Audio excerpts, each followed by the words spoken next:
नमस्कार मित्रांनो, कसे आहात? बरे आहात ना?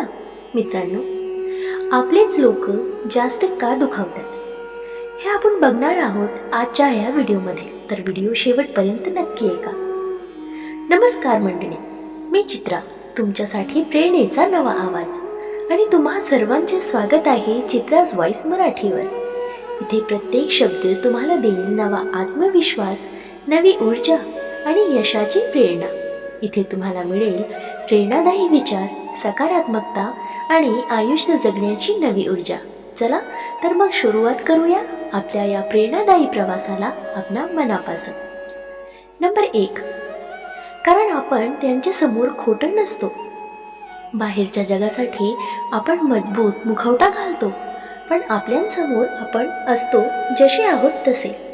आपली कमजोरी, भीती, अपयश, अश्रू सगळं जेव्हा आपल्यालाच माहिती असतं, तेव्हा एक शब्दही तलवारीसारखा बोचतो.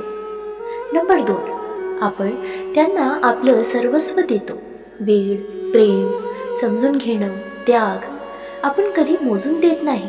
पण जेव्हा बदल्यात दुर्लक्ष मिळतं, तेव्हा मनात प्रश्न उभा राहतो, माझं प्रेम इतकं स्वस्त होतं का?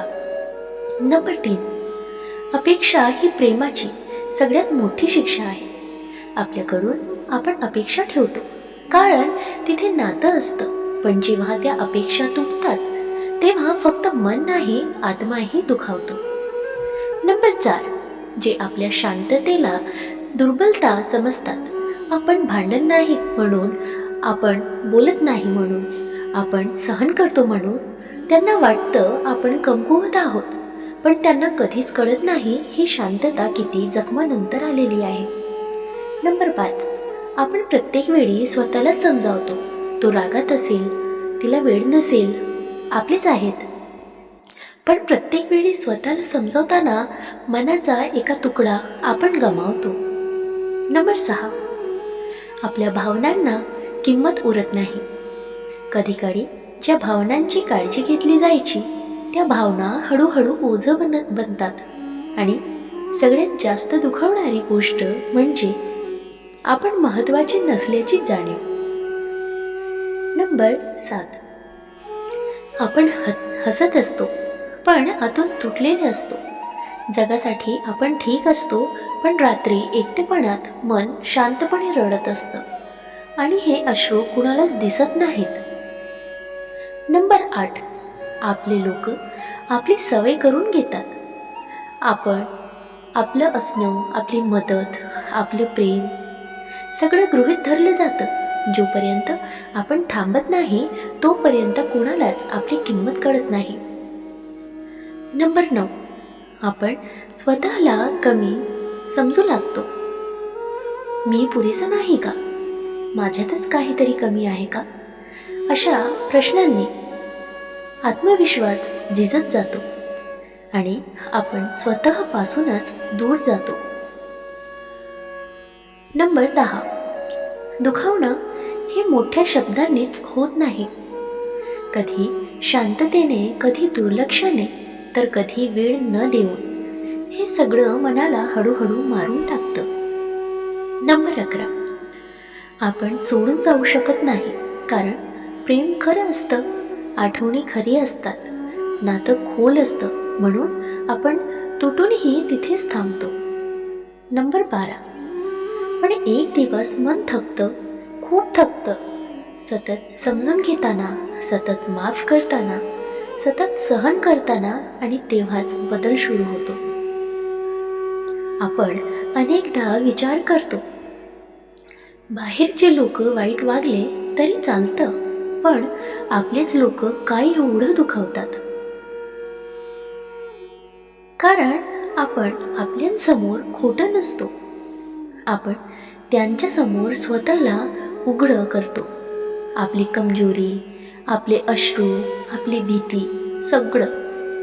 आणि ज्या माणसाला आपली कमजोरी माहीत असते त्याचा एक शब्दही हृदयाला खोल जखम देऊ शकतो. आपण त्यांना आपलं सगळं देतो, वेळ, प्रेम, समजून घेणं, कधी मोजत नाही, कधी अपेक्षा बोलून दाखवत नाही. पण जेव्हा बदल्यात दुर्लक्ष मिळतं तेव्हा मन विचारतं, मी इतका स्वस्थ होतो का? आपण शांत राहतो, भांडत नाही, तक्रार करत नाही, पण ते आपल्या शांततेला कमकुवतपणा समजतात.